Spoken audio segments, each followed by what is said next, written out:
Good night aunty. So இன்றைக்கி நம்ம வந்து உங்களை வந்து இன்டர்வியூ பண்ண வந்திருக்கோம் ஓகே ஆண்டி. ஸோ எக்ஸாமினுக்கு தான் நான் டேர்ம் அண்ட் கண்டிஷன் நான் முதல்ல உங்கள்கிட்ட சொல்லிட்டேன். So for this I will interview aunty in what language aunty prefer? Tamil okay. நான் வந்து உங்கள்கிட்ட வந்து தமிழில் கொஷின்ஸ் இங்கிலீஷில் படிச்சுட்டு தமிழில் உங்கள்கிட்ட நான் வந்து இது பண்ணுறேன் ஓகே ஆண்டி. ஃபார் இன்ட்ரோடக்ஷன் வந்து உங்களை பற்றி முதல் இன்ட்ரடியூஸ் பண்ணுங்கள். இன்ட்ரடியூஸ்னாக்கா நான் என்னை பற்றி என்ன சொல்கிறதுக்கு, உங்கள் நான் பிறந்தது எல்லாமே நெகிரி பேரா, ஓகே படித்ததெல்லாம் நெகிரி பேரா. இங்கே வந்து ஆஃப்டர் மேரேஜ் தான் ஜேபி. Okay aunty. 5 பிள்ளைங்க இருக்காங்க. உங்கள் பேர் சொல்லிடுங்க ஆண்டி. என் பேர் சுமதி. ஓகே. உங்கள் வயசு ஆண்டி? வயசு இப்போ 53. என்ன வேலை செய்கிறீங்க? நான் ஹவுஸ் ஒய்ஃப். ஓகே. உங்கள் ஃபேமிலி பற்றி கொஞ்சம் சொல்லுங்கள் ஆண்டி. என் ஃபேமிலியில் பார்த்தீங்கன்னாக்கா ஹஸ்பண்ட் இருக்காங்க. ஹஸ்பண்ட் சிங்கப்பூரில் ஆயில் அண்ட் கேஸ் ஃபீல்டில் வேலை செஞ்சுட்டு இருக்காங்க. அப்புறம் நான் ஒரு பட்டதாரி, மாஸ்டர் வரைக்கும் படிச்சிருக்கேன். Okay okay. அப்புறம் என் பசங்க 5 பேர் இருக்காங்க. 3 ஆம்பளை பசங்க 2 பொண்ணு. ஓகே. எல்லோரும் செட்டில் ஆகிட்டாங்கனாக்கா அதை படித்து முடிச்சுட்டாங்க. அந்த பசங்க 3 பேரும் 2 பேர் சிங்கப்பூர் வேலை செய்கிறாங்க. ஒருத்தங்க சொந்த பிஸ்னஸ்ஸு. பொண்ணுங்க 2ம் இப்போ தான் படிச்சுட்டு மேற்படிப்புக்கு போக போகிறாங்க. Okay aunty. So next question நம்ம போயிடலாம். could you share your experience when your child was born? உங்கள் பிள்ளை பிறந்த இதை பற்றி கொஞ்சம் எக்ஸ்பீரியன்ஸ் கொஞ்சம் சொல்லுங்கள். என் பிள்ளை பிறந்தது அப்படின்னாக்கா அவசரத்தில் பிறந்துச்சு. 5 நாள் மின்னுக்கு பிறந்துச்சு சொல்லலாம். நீங்கள் எந்த பெரியவா ஆனால் அதுதான் அனுபவம். அடுத்தது இல்லையே. அப்போ சொல்லணும்னு நினச்சிக்கா அவரை பற்றி தான் சொல்லணும். அவருக்கு இப்போ என்ன வயசு ஆண்டி? அவருக்கு 30 வயசு ஆச்சு. ஓகே. அவர் ஒரு வாரம் ஏர்லியாக பிறந்துட்டு ஒரு வாரம் ஹாஸ்பிட்டல்லே உட்காந்துருந்துட்டு அப்புறம் தான் வீட்டுக்கே வந்தார். ஓகே. அது உங்களுக்கு எப்படி இருந்துச்சு அந்த எக்ஸ்பீரியன்ஸ், ஃபர்ஸ்ட் எக்ஸ்பீரியன்ஸ்? என்னன்னு சொல்கிறது ஒன்றும் தெரியலையே. அப்போ தான் கற்றுக்கிட்டோம். எல்லாமே புதுசாக இருந்தது. அப்போ அனுபவம் இல்லையே. What were the main challenge you experienced during childbirth and infancy? அந்த மாசமாக இருக்கிற டைமும் சரி, நீங்கள் பிறக்கிற டைம் சரி, என்ன உங்களுக்கு ரொம்ப சேலஞ்சாக இருந்துச்சு? சேலஞ்சுனா ஒன்றுமே இல்லை. என்ன கேட்டிங்கனாக்கா அது ஸ்மூத்தாக தான் போய்கிட்டு இருந்துச்சு. ஏன்னா நிறையா இப்போ ப்ரெக்னென்ட் ஆன பிறகு நிறைய விஷயம் வந்து அக்கம் பக்கத்தில் இருக்கிறவங்க பேரண்ட்ஸுக்கு இந்தமாரி கேட்டு தெரிஞ்சுக்கிட்டோம். அதனால வந்து ரொம்ப பயம் எதுவும் இல்லை. குழந்தைய நல்லபடியாக தான் பிறந்தது. ரொம்ப கஷ்டப்பட்டு அந்த மாதிரிலாம் ஆப்ரேஷன்லாம் அப்படிலாம் ஒன்றும் போகல. சுகப்பிரசவம்னு சொல்லுவாங்க, அந்த மாதிரி தான் பிறந்தது. How did becoming a parents change your life? அதாவது நீங்கள் பேரண்ட்ஸ் ஆனது எப்படி உங்களுக்கு வந்து இந்த லைஃப் வந்து சேஞ்ச் ஆகிடுச்சு? எப்படி ஆச்சுனாக்கா அந்த பையனை வளர்த்து எடுக்கிறப்ப நிறைய விஷயம் வந்துட்டு கஷ்டத்தை கொடுத்துச்சு தான். ஆனால் அதே சமயத்தில் இப்படி தானே நம்ம அப்பா அம்மாவும் இருந்திருப்பாங்க. இதெல்லாம் அவங்களும் சந்திச்சு வந்து நம்ம ஒருத்தம் வளர்த்துருக்காங்களே, இல்லைன்னா நம்ம ஒருத்தம் வளர்த்துருப்போமா, அவங்க அதை நினச்சிக்கிட்டு நான் அதை சமாளித்தேன். ஓகே. ஸோ ஏர்லி சைல்ட்ஹுட் போயிடுவோம். What is your child personally like during early childhood? அந்த தொடக்க காலத்தில் அவங்க வந்து வளர்ந்து வர்ற கட்டத்தில் வந்து அவங்களோட இது அவங்களுக்கு வந்து பர்சனலி ரொம்ப இதாக இருந்துச்சு. வளர்ந்து வர்ற கட்டத்தில் வந்து அந்த பெரிய பையனை தான் அனுபவம். அப்படியே அவனை கேட்டீங்கன்னா ரொம்ப அமைதி. ஒரு இடத்துல உட்கார வச்சுமா அங்கேயே தான் உட்காந்துருப்பாரு. சாப்பாடு கொடுத்துட்டோம்னாக்கா அது ரொம்ப தொல்லை கொடுக்கல.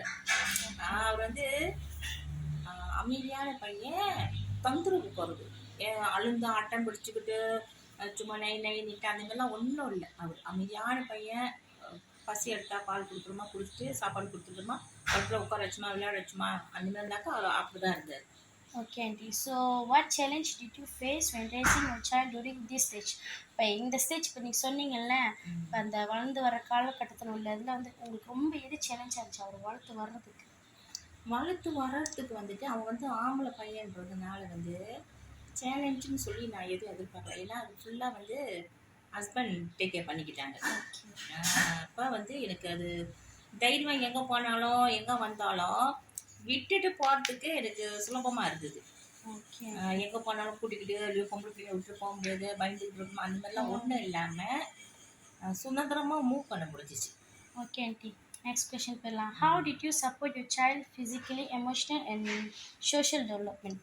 அதாவது எப்படி அவருக்கு நீங்கள் வந்து ஃபிசிக்கலாகவும் அப்புறம் எமோஷ்னலாகவும் அப்புறம் சோஷியல் டெவலப்மெண்ட் இந்த படிப்பு வகையில் இருக்கட்டும் இந்த வேலை இந்த மற்ற இதெல்லாம் அவங்க வாழ்ந்து வர கட்டத்தில் எப்படி நீங்கள் அவங்களுக்கு சப்போர்ட் பண்ணீங்க அவருக்கு? ஓகே, என் பையனுக்கு வந்து நான் வந்து ரொம்ப கஷ்டப்படல. அவர் எந்த விஷயம் சொன்னாலும் டக்குன்னு பிடிச்சிக்குவாரு. அவர் சீக்கிரம் கூட கற்றுக்குவாரு. ரொம்ப புத்திசாலியாக இருந்தார். ஓகே அதனால அது வந்து எனக்கு பிரச்சனையே இல்லை. எது சொல்லி கொடுத்தாலும் அதை வந்து டக்குன்னு பிடிச்சிக்குவாங்க, கற்றுக்குவாங்க. ஓகே ஆண்டி, அடுத்த கொஷின் போயிடலாம். What change did you notice when your child enter adolescence? அது எப்படி சொல்லலாம்? ஆஹ் அவங்க ஒரு ஒரு கட்டம் வந்து ஒரு ஸ்டேஜில் வாழ்ந்து வராங்கல்ல. இந்த ஒரு 10 மாதம், அதுக்கப்புறம் வந்து இந்த 1 வயசுலேருந்து 10 வயசு வரைக்கும், அப்புறம் 10 வயசுலேருந்து அப்புறம் அங்கிட்ட வந்து 12 வயசு, அப்புறம் அந்த இந்த ஸ்டேஜில் வந்து வளர்ந்து வர கட்டத்தில் என்ன நீங்கள் அவர்கிட்ட வந்து நோட்டீஸ் பண்ணீங்க அவர் சேஞ்ச் பண்ணிக்கிட்டே இருக்கிறது? அவர் சேஞ்ச் பண்ணிக்கிட்டே இருக்காரு அப்படின்னாக்கா, ஒரு ஒரு பேபி பிறந்து அந்தந்த வயசுக்கு என்ன அந்த மாற்றங்கள் வருமோ அதெல்லாம் அவருக்கு அழகாக போய்கிட்டு இருந்துச்சு. அப்புறம் ஸ்கூலுக்கு அனுப்ப கட்டத்தில் வந்துட்டு அதுவும் நல்லபடியாக போச்சு. எனக்கு அங்கே எந்த பிரச்சனையும் இல்லை. சரிங்களா, நல்லா தான் போய்கிட்டு இருந்துச்சு. ஒரு 10 வயசுக்கு மேலே தான் கொஞ்சம் கொஞ்சம் கொஞ்சம் சில பிரச்சனைகளை சந்திக்க ஆரம்பிச்சோம். ஓகே. ஸோ நெக்ஸ்ட் கொஷின் போயிடலாம். What var the biggest challenge during the teenagers? அதாவது முக்கியமான காலகட்டம் அந்த டீனேஜ்ன்ற வயசு. அந்த டைமில் நீங்கள் என்ன ரொம்ப சேலஞ்ச் பண்ணி அவர்கிட்ட இருந்தீங்க? ஓகே, எந்த பிள்ளைங்களுமே சரி, பொம்பளை பிள்ளையா இருந்தாலும் ஆம்பளை பிள்ளையா இருந்தாலும் அந்த 10 வயசு வரைக்கும் நம்மளோட கண்ட்ரோலில் வச்சுருக்க முடியும். மிஞ்சி மிஞ்சி போனால் 12 அந்த ஸ்காலர் 2 அந்த ஸ்டாண்டர்ட் 1 ஸ்டாண்டர்ட் 6 படிக்கிற வரைக்கும் தான் அவங்க நம்ம கண்ட்ரோல். ஒன்ஸ் அதை விட்டு அவங்க முன்னாங்க ஸ்கூலுக்கு போனாங்கனாக்கா நம்ம கண்ட்ரோல் பண்ணவே முடியாது. நம்ம வந்து அவங்க பின்னால் அழிஞ்சிக்கிட்டே தான் இருக்கணும். இப்போ நான் சொன்னதை தான், எங்கே வேணாலும் விட்டுட்டு நான் சுதந்திரமாக போயிடுவான், பற்றி கவலைப்பட மாட்டேன். ஆனால் அந்த 12 வயசுக்கு மேலே நம்ம அப்படி விட முடியாது. இப்போ தான் அங்கே வந்து நிறைய சவாலே இருக்குது இந்த பசங்களை நம்ம இப்போ தான் அவங்களுக்கு பாதுகாப்பே தேவை. இந்த இடத்துல தான் வந்துட்டு நான் என் வேலையை நான் ரிசைன் பண்ணேன் பசங்களுக்கு. ஏதாவது ஒரு எக்ஸாம்பிள் சிச்சுவேஷன் சொல்லுங்கன்ட்டு அதை பற்றி. ஓகே, 12 வயசுக்கு மேலே ஸ்கூலில் நாங்கள் போயிட்டாங்கனாக்கா நிறைய ஃப்ரெண்ட்ஸுங்க இருக்கும். ஓகேவா, அடிக்கடிக்கு வெளியாகுவாங்க. காரணம் பர்த்டே செலிப்ரேஷன், இன்னொன்று ஃபுட்பால், இப்படி சொல்லிட்டு போவாங்க. அப்புறம் இப்படிதான் பந்துலாட்டு இருக்குது, பர்த்டே இருக்குது, அங்கே போகிறோம் இங்கே போகிறோம் கூட்டாளி மீட் பண்ணுறோன்னு சொல்லிட்டு இப்படி தான் வெளியே போக ஆரம்பித்தாங்க. இன்னொன்று வந்து சிசி கம்ப்யூட்டர் சென்டர், கேம் விளையாடுறது, இந்த ஆன்லைன் இந்த மாதிரி கம்ப்யூட்டர் கேம் விளையாடுறதுக்கு இந்த மாதிரி மூவ் பண்ண ஆரம்பிச்சிட்டாங்க. இல்லைங்க, சொந்தமாக முடிவு எடுக்க ஆரம்பிச்சிட்டாங்க. ஓகே ஆண்டி, ஸோ அந்த காலகட்டத்தில் ரொம்ப அவங்களே சொந்தமாக இது பண்ணிக்க ஆரம்பிச்சிட்டாங்க. Okay, next question aunty. How did you manage communication and discipline during adolescence? அந்த ஒரு காலகட்டம் அந்த கொஷினுக்கு வருமாட்டு அந்த 10 மாதம் அப்புறம் அந்த அந்த ஸ்டேஜ்க்கு ஏற்ற மாதிரி வந்து அந்த டைமில் ஒன்று மாறும் இல்லையா? ஸோ அந்த டைம் வந்து உங்களோட கம்யூனிகேஷன் அவர் கூடயும் சரி அந்த டிசிப்ளின்ஸும் சரி எப்படி நீங்கள் மேனேஜ் பண்ணீங்க? எப்படி மேனேஜ் பண்ணேனாக்கா, என்ன சொன்னாலும் அவன் வந்து கேட்குற பையன். நம்ம என்ன சொன்னாலும் அவர் வந்து கேட்பாரு. நம்மளும் அவங்க கூட இப்போ பையங்கிறதுனால அவங்ககிட்ட நம்ம போய் வாடா போடான்னு பேச முடியாது. நம்ம என்ன பேசுவோம் அதுதானே அவர் திருப்பி சொல்லுவாரு. அப்போ அதுதான் ஒரு லேர்னிங் ஸ்டேஜ். நம்ம சொல்லி கொடுக்குற பேசுகிற அதை வச்சு தான் அதை கேட்டு தானே அவங்க திரும்பி நம்மகிட்ட பேசுகிறாங்க. அப்போ அந்த டைமில் வந்து நம்ம வாடா போடான்னு போட்டோம்னா இன்னைக்கு வரைக்கும் அவங்க எல்லாத்தையும் வாடா போடா தான் கூப்பிடுவாங்க. ஏன்னா ஸ்கூலுக்கு போகிறது 7 வயசுல தான். தடிக்கால போனால் கூட வந்துட்டு ஓகே 5 வயசு வச்சுக்குவோமா, 5 வயசுல தான் பள்ளிக்கூடத்துக்கு வெளியால போய் அது வரைக்கும் நம்ம பார்வையில தானே இருக்காங்க. நம்ம என்ன பேசுறது பார்த்து தான் பிள்ளைங்க வளர்ந்து வருதுங்க. அதை தான் ஸ்கூல்லையும் போய் வெளியும் போய் பேச போதுங்க 5 வயசுக்கு பிறகு. அப்போ அந்த பேச்சு நம்ம எப்படி பேசுகிறோமோ அதை தான் பிள்ளைங்க கேட்டு வளரும். அதை தான் அதுகளும் டெலிவர் பண்ண போகுதுனாப்ப நம்ம அங்கே ரொம்ப கவனமாக பேசணும் அவங்கக்கிட்ட, முக்கியமாக அந்த வார்த்தைகள். Okay okay. So how did you support your child growing independence? அவங்க இண்டிபெண்டன்ஸாக வர்றதுக்கு நீங்கள் எப்படி அவங்களுக்கு சப்போர்ட் பண்ணீங்க? எப்படி சப்போர்ட் பண்ணினா எல்லாமே கற்றுக் கொடுத்துட்டேன். அவங்களுக்கு தேவை வந்து அது ஒரு வயசு இருக்குன்னா இப்போ 5 வயசுக்கு வந்துட்டு அவங்க சொந்தமாக இப்போ ஒரு சின்ன சின்ன வேலையாக இருந்தாலும் சொந்தமாக செய்ய வச்சோம். ஒரு ஸ்கூல் சப்பாத்தி தேய்க்கிறதுனாக்கா சொந்தமாக தேய், நம்ம போய் அதை வாஷிங் மிஷினில் போட முடியாது, இல்லை நான் தேய்ச்சி கொடுக்க முடியாது, சொந்தமாக தேய்க்கணும். ஹோம் ஒர்க் செய்யறது. அது தெரியாத பட்சத்தில் தான் நம்ம சொல்லிக் கொடுப்போம். இப்படி மற்ற ஸ்கூலில் சொல்லிக் கொடுக்குறது தானே வீட்டில் வந்துட்டு அவங்க வந்து அந்த ஹோம் ஒர்க்கை செய்ய போகிறாங்க. அப்படி தெரியாது தான் நம்ம சொல்லிக் கொடுக்குறோம். மற்றபடி அவங்க சொந்தமாக செஞ்சு வைக்கிறது, சாப்பிட்றது, தட்டு கழுவுறது, படுத்தா படுக்க எடுத்து வைக்கிறது, எடுத்த பொருளை எடுத்து வைக்கிறது, இந்த மாதிரி வேலையெல்லாம் சொந்தமாக அவங்க ஸோ செய்யணும். அதுலேருந்து ஆரம்பிக்கிறது தான் இப்போ அந்த relaxation. Okay. So early adult அந்த இதுக்கு வருவோம். How do you feel about your child being 20 years old now? அதாவது இப்போ உங்கள் பையன் பையனுக்கு வந்து 30 வயசு ஆச்சுன்றீங்க. ஸோ அவர் 20 வயசில் இருக்கிறப்போ உங்களுக்கு என்ன ஃபீல் பண்ணிச்சு? அவருக்கு 20 வயசு ஆனதுக்கு 20 வயசு ஆனப்போ தானே சொன்ன இந்த மணியாங்க ஸ்கூலுக்கு போனாங்கனாக்கா அவங்க நிறையா சொந்தமாக முடிவு எடுக்கிறது, சில விஷயம் வந்து தப்பாகவும் போகிறதுக்கு வாய்ப்பு இருக்குது. அதெல்லாம் கடந்து வந்து முடிக்கிற டைம் அந்த 20 வயசு. ஸோ உங்களுக்கு அது எமோஷ்னலாக ஏதாச்சும் கவுன்சிலிங் அனுப்புனேன், பசங்களை எல்லாம் கவுன்சிலிங் அனுப்புனேன். அப்புறம் கூப்பிட்டு வச்சு பேசுறது, பேசணும். பேரண்ட்ஸ் முக்கியமாக வந்து பிள்ளைங்ககிட்ட உட்காந்து பேசணும். பேசி ஒன்றா சாப்பிட்றது. பிள்ளைங்க வந்து நம்ம ஒதுக்கக்கூடாது. ஏன்னா இப்போ வந்து அவசர உலகத்தில் நம்ம வாழ்ந்துட்டு இருக்கோம். அப்பா அம்மா 2 பேரும் வேலை செய்யணுன்ற சுச்சுவேஷன். நான் வந்து பிள்ளைங்களுக்காக்கி 35 வயசோட நான் வேலை விட்டு நின்றுட்டேன். நான் அப்போ வந்து சூப்பர்வைசராக வேலை விட்டு நின்றுட்டு பிள்ளைங்களை முக்கியமாக ஃபோக்கஸ் பண்ணிக்கிட்டு தான் ஒரு காலகட்டத்தில் பிள்ளைங்க என் பேச்சு கேட்காத ஆம்பளை பிள்ளைங்க சொல்ல முடியாது.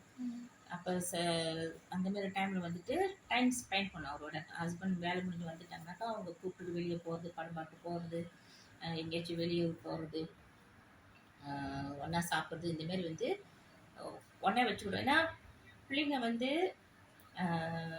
கஷ்டப்பட்டு மீண்டு வர்ற காலம் அது. பல விஷயங்களுக்காக அவங்க சொந்தமாக முடிவு எடுத்து ஃப்ரெண்ட்ஸுங்களோட வெளியே போயிட்டு வந்து பல சிக்கலில் மாட்டி அதுலேருந்து மீண்டு வர காலகட்டம் தான் அந்த 20 வயசுக்கு மேலே இருக்குது. ஓகே ஆண்டி, நெக்ஸ்ட் கொஸ்டின் போகலாம். What responsibility to you expect your child to take at this age? அந்த வயசில், அந்த 20 வயசில் அவங்க என்ன ரெஸ்பான்சிபிலிட்டி எடுத்துருக்கணும்னு நீங்கள் என்ன எக்ஸ்பெக்ட் பண்ணீங்க, எதிர்பார்த்தீங்க? என்ன பார்த்தோம்னாக்கா அவங்களோட படிப்பு தான், படிப்பு தான்.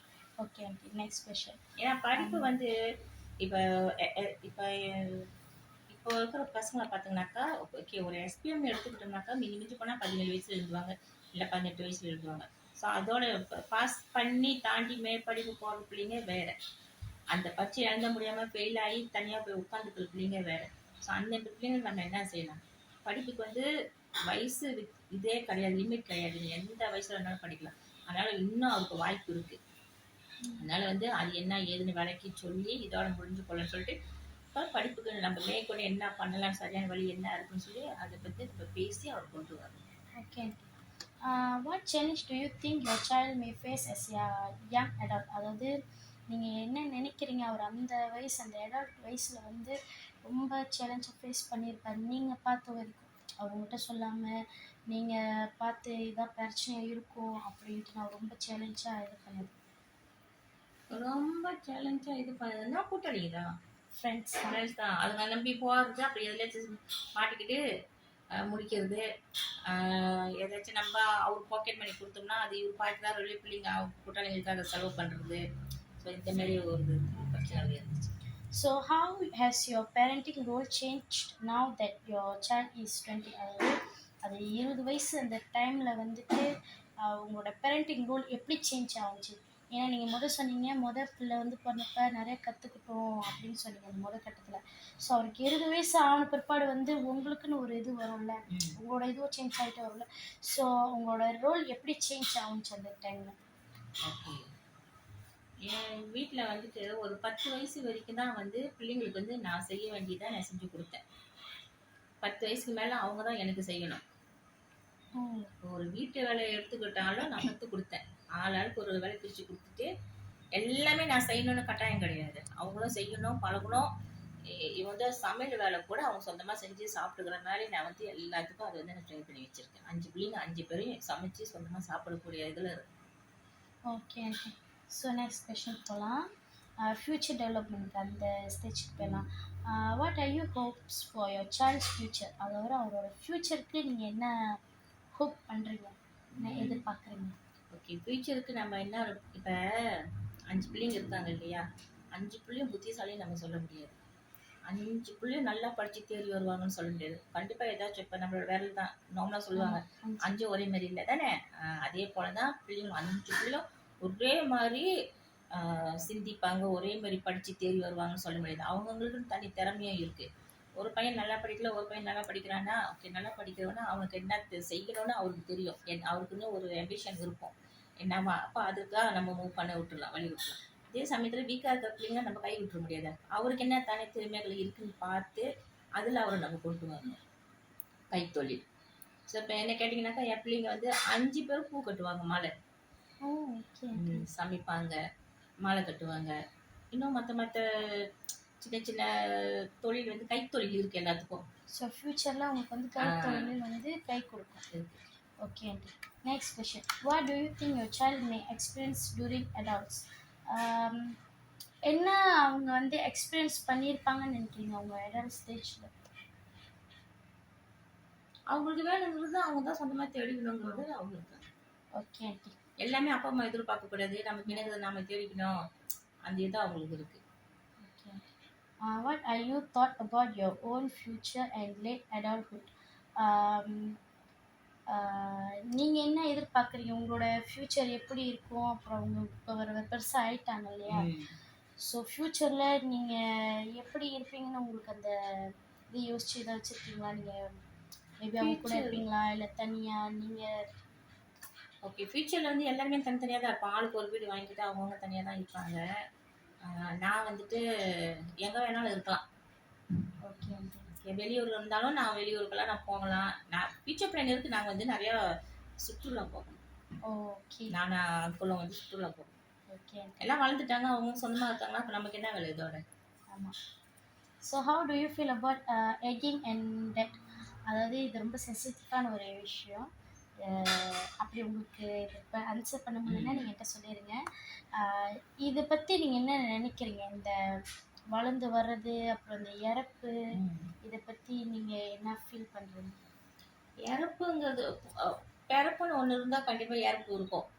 அதனால வந்து நம்ம அதை சொல்ல முடியாது. இறப்பு எப்போ வேணாலும் இப்போ நம்மளே ரோட்டில் பார்த்து பத்திரமா போனாலும் எதுக்கு வர்றவன் எப்படி வருவான்னு சொல்ல முடியாது. இந்த நேற்று ஒரு கேஸு 6 பேர் ஒரே அடியில் போச்சு, 6 பேர் ஒரு காடியாலே. அதுதான், அது நம்ம எதிர்பார்க்க முடியாது. எப்படி வந்தாலும் வரும், அதை ஏற்றுக்கிட்டு போக வேண்டியதுதான். Okay aunty. நெக்ஸ்ட் கொஷனுக்கு நம்ம வந்துடலாம். What do you think is the most challenging stage of rising a child? அதாவது எந்த ஸ்டேஜ் வந்து உங்களுக்கு ரொம்ப சேலஞ்சாக இருந்துச்சு அந்த ரேஸ் பண்ணி அவங்கள ஒரு இதுக்கு கொண்டு வர்றதுக்கு? 15 வயசுக்கு மேலே. இந்த 15 வயசு டீனேஜ் ஏஜ். ஆமாம். Okay aunty. Next question. What is the most rewarding part of being a parents?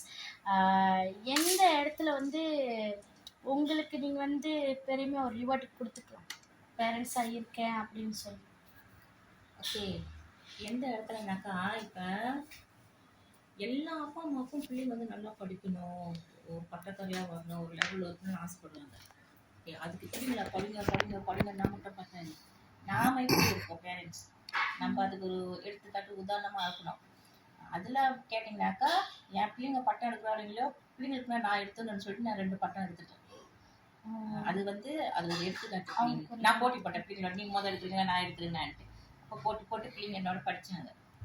Okay aunty. நீங்கள் அதுவுமே அப்ரிஷியேட் பண்ணுற ஒரு விஷயம். Okay. What advice will you give to your new parents? அதாவது நியூ பேரண்ட்ஸாக வரவங்களுக்கு நீங்கள் என்ன அட்வைஸ் பண்ணுறீங்க? நியூ பேரண்ட்ஸாக வரவங்களுக்கு நம்ம என்ன அட்வைஸ் பண்ணும்போது அவங்க எல்லா விஷயத்தையும் கற்றுக்கிட்டு அப்புறம் தான் அந்த அந்த பேரண்ட்ஸுன்ற ஃபீல்டில் வந்து அவங்க இறங்கணும். வந்துட்டு கற்றுக்குறோங்கிறது வந்து ரொம்ப கஷ்டம். ஒரு 50% முதல்ல தெரிஞ்சு ட்ரைனிங் இருக்கணும். ஃபேமிலி பிளானிங் இருக்கணும். Okay okay. நெக்ஸ்ட் கொஷன், கடைசி இதுதான். What do you think parents should do to support their children's development? ரொம்ப முக்கியமான கொஷின் இதுவும். நீங்கள் என்ன நினைக்கிறீங்க, இல்லை நீங்கள் என்ன சொல்ல வரீங்க? பேரண்ட்ஸ் வந்து பிள்ளைங்களுக்கு எப்படி வந்து சப்போர்ட்டாக டெவலப்மெண்ட் அந்த ஸ்டேஜ்க்கு அவங்க முன்னேறி வர்றதுக்கு இருக்கணும் அப்படின்ட்டு? ஓகே, இப்போ வந்து நம்ம வந்து பிள்ளைங்க எல்லா அப்பா அம்மாவுக்கும் பிள்ளைங்க நல்லா இருக்கணுன்ற அது இது இருக்கும் இல்லையா? அதே போல் எல்லா பிள்ளைங்களும் வந்துட்டு சொந்தத்துக்கு முன்னேறி வந்துடுவாங்கன்னு சொல்ல முடியாது. சில பிள்ளைங்க திறமைசாலி, எப்படி இருந்தாலும் அடிச்சு பிடிச்சி வந்துடுவாங்க. சில பிள்ளைங்களுக்கு வந்துட்டு என்னதான் காசு பணம் உதவியாக இருந்தாலும் அட்வைஸ் பண்ணுறதுக்கு ஒரு ஆள் அங்கே இருந்தே ஆகணும். ஸோ அந்த மாதிரி சுச்சுவேஷனில் பிள்ளைங்க எடுக்கிற முடிவு சில பிள்ளைங்க எடுக்கிறது தவறான முடியாகவும் இருக்கலாம். இல்லை கூட்டாளிங்க சொல்கிறாங்க, இவங்க சொல்கிறாங்க, அவங்க சொல்கிறாங்க. அவங்களால இப்போ கன்ஃபியூஸாக இப்போ என்ன செய்யணும். இப்போ ஒரு ஒரு எஸ்பிஎம் படித்து முடிச்சிட்ட பிறகு கூட அடுத்த ஃபீல்டுக்கு என்ன போகணும் கூட யோசிக்க முடியாது, கன்ஃபியூஸில் இருப்பாங்க. ஸோ அவங்களோட இதை தெரிஞ்சுக்கிட்டு நம்ம என்ன செய்ய முடியுமோ அது சரியான ஒரு அட்வைஸ் கொடுத்து நம்ம அதை மீட்டு கொண்டு போகிறோம். ஓகே ஆண்டி, ரொம்ப தேங்க்ஸ். நான் முதல்ல சொன்ன மாதிரி தான் டேர்ம் அண்ட் கண்டிஷனுக்கு தான் நாங்கள் எக்ஸாம் உங்கள் மூஞ்சி வந்து இதில் தெரியப்படாது. அப்படி இந்த வீடியோ நாங்கள் போட்டாலுமே லெக்சருக்கு மட்டும்தான் பார்ப்பாங்க. ஸோ பர்சனல் இன்ஃபர்மேஷன் எங்கள்கிட்ட மட்டும்தான் இருக்கும், வேறு எங்கேயுமே லீக் ஆகாது. ஸோ ரொம்ப நன்றி. Thank you so much.